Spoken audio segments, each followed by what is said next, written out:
Fala pessoal, chega mais porque o assunto de hoje é quente e tem tudo a ver com o momento mais tenso do tabuleiro jurídico e político do país. Ontem, o STF negou o recurso do Bolsonaro contra a condenação. E aí surge a pergunta que não quer calar.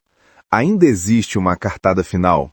Fica comigo até o fim porque eu vou te explicar, sem juridiquês confuso, por que esse processo está chegando a um ponto de virada e por que, na leitura de muita gente, o ministro Alexandre de Moraes está mais perto do que nunca de decretar a prisão do Bolsonaro. Quer entender o cenário, os próximos passos e qual seria a única saída, por mais difícil que pareça, que se desenha? Então bora! Primeiro, vamos situar o que aconteceu. Segundo a Gazeta do Povo, sem Fux, a primeira turma rejeita o recurso de Bolsonaro e mantém a condenação. Isso era, de certa forma, esperado. O recurso julgado agora foram os embargos de declaração. Esse tipo de recurso quase nunca reverte condenação. Ele serve para esclarecer pontos do acórdão, corrigir omissões, contradições e preparar terreno para novos recursos e, sim, costuma ganhar tempo para as partes. O julgamento foi no plenário virtual e poderia durar até 14 de novembro. Mas o que aconteceu? Os 4 ministros da primeira turma votaram de uma vez só, negando os embargos de todos os réus do pacote. A sensação é de aceleração, de que querem carimbar logo a condenação e encerrar o capítulo, o que na prática pressiona diretamente o Bolsonaro. Mas vem cá, e agora? Quais são os próximos passos? Existe alguma saída?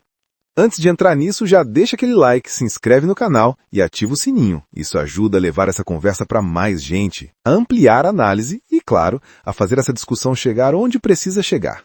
Vamos ao ponto 2. Com os embargos de declaração negados, abre-se o prazo para o novo recurso. E, desta vez, não são embargos de declaração, são os chamados embargos infringentes. Eles são cabíveis quando há voto divergente a favor do réu. E aqui tem um ponto importante. Existe sim uma divergência, e ela está bem fundamentada no voto do ministro Luiz Fux em um momento anterior do caso, quando apreciou o mérito. No julgamento agora dos embargos de declaração, o Fux não participou, mas o voto divergente dele no mérito é o que sustentaria a possibilidade do novo recurso. É aqui que a discussão jurídica esquenta. Historicamente, julgamentos criminais no STF eram feitos pelo plenário, com 11 ministros. Nesse formato, a regra que prevalecia para admitir os embargos infringentes era a existência de pelo menos 4 votos divergentes. Por quê? Porque os mesmos 11 ministros que condenaram julgariam de novo. Para que houvesse alguma chance real de reviravolta, era preciso ter lastro. Se houvesse 4 divergências, bastaria virar 2 votos para chegar a 6-5 e, enfim, reverter. Fazia sentido prático. Desde dezembro de 2023, porém, os julgamentos criminais passaram a ser conduzidos preferencialmente pelas turmas, que têm 5 ministros. Nesse novo arranjo, surgiu o precedente, no caso que ficou conhecido como Débora do Batom, em que o ministro Alexandre de Moraes balizou o cabimento dos embargos infringentes, exigindo pelo menos 2 divergências na turma. A ideia seria proporcionalizar. Se no plenário 11 ministros exigiam 4 votos divergentes, na turma 5 ministros, pedir 2 seria algo análogo. Só que, convenhamos, essa matemática não fecha totalmente do ponto de vista prático. Por quê? Porque uma única divergência na turma já pode ser suficiente para, no plenário, virar o jogo. Lembra, a turma tem 5, o plenário 11. Levar o caso para o plenário adiciona 6 ministros que não participaram do julgamento anterior. Se esses 6 entenderem de forma diferente dos 4 que formaram a maioria na turma, pronto, 6-4. Em outras palavras, exigir 2 divergências na turma como condição de acesso ao plenário pode, na prática, limitar de forma desproporcional o direito de reexame, especialmente em ações penais de competência originária do próprio STF. E aqui entra outro tijolo importante nessa parede.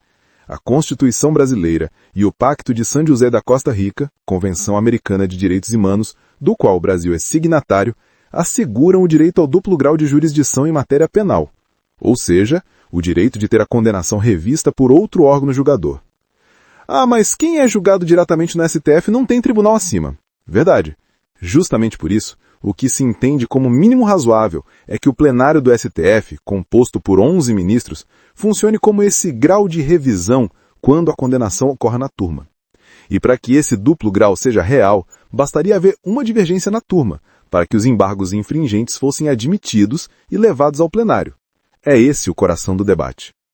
Muitos juristas defendem exatamente isso. Se houve voto divergente do Fux no mérito, Bolsonaro teria, sim, base para interpor embargos infringentes visando o reexame pelo plenário. Seria uma forma de garantir o duplo grau dentro da própria corte. É uma leitura que harmoniza o regimento com a Constituição e com a Convenção Americana. E convenhamos, é o que faz sentido democrático quando falamos de condenação penal. Mais olhos, mais debate, mais controle. Agora, sejamos francos entre nós aqui. A chance disso prosperar não é grande.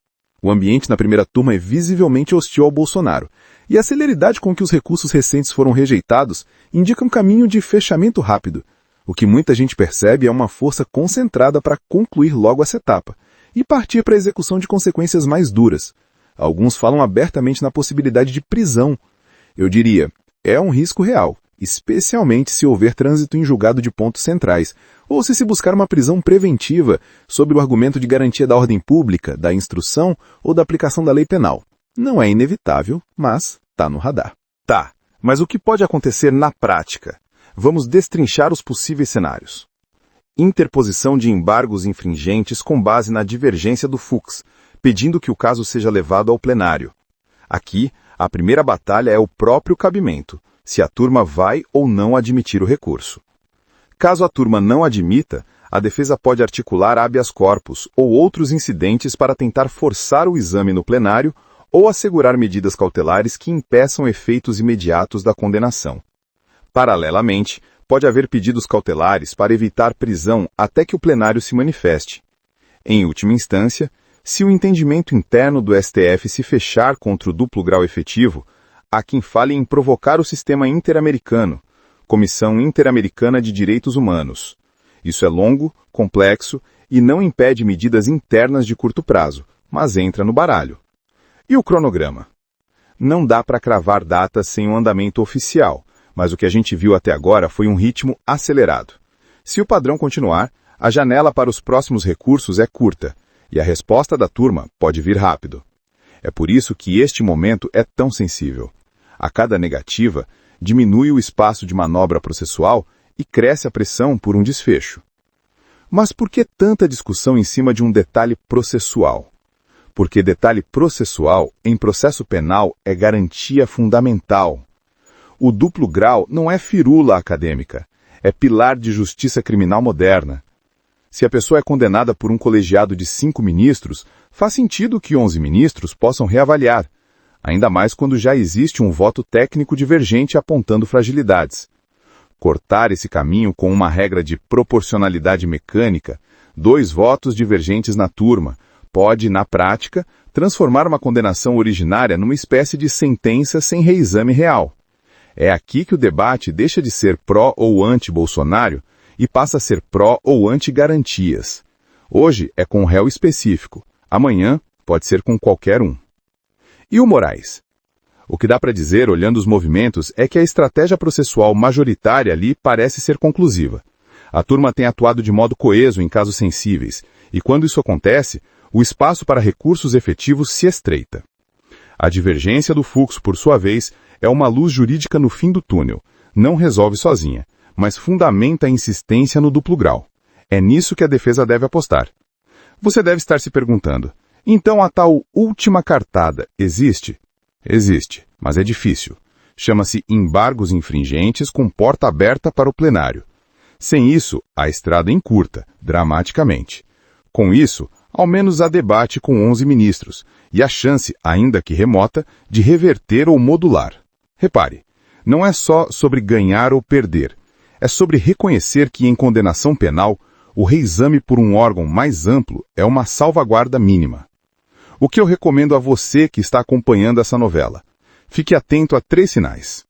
Se a defesa vai interpor rapidamente os embargos infringentes e como vai fundamentar o pedido de ida ao plenário, se a primeira turma vai admitir o recurso ou barrá-lo logo de cara, reforçando a jurisprudência que exige 2 divergências, e se surgirem medidas cautelares pedindo para segurar qualquer execução enquanto o plenário não se manifesta. Isso indicará o grau de urgência que a defesa enxerga. E claro, mantenham o espírito crítico. Em temas tão polarizados, sempre aparece ruído, narrativa, medo de um lado, torcida do outro. Nosso trabalho aqui é separar o que é espuma do que é estrutura.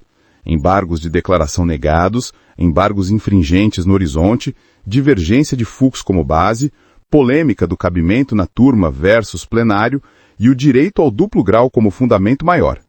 No pano de fundo, um clima de aceleração que aponta para um desfecho breve, possivelmente com medidas severas. Se tudo isso fez sentido para você, já fortalece. Deixa o like, compartilha com quem precisa entender o que está rolando e comenta aqui embaixo o que você acha desse requisito de 2 divergências na turma. Você concorda com essa matemática?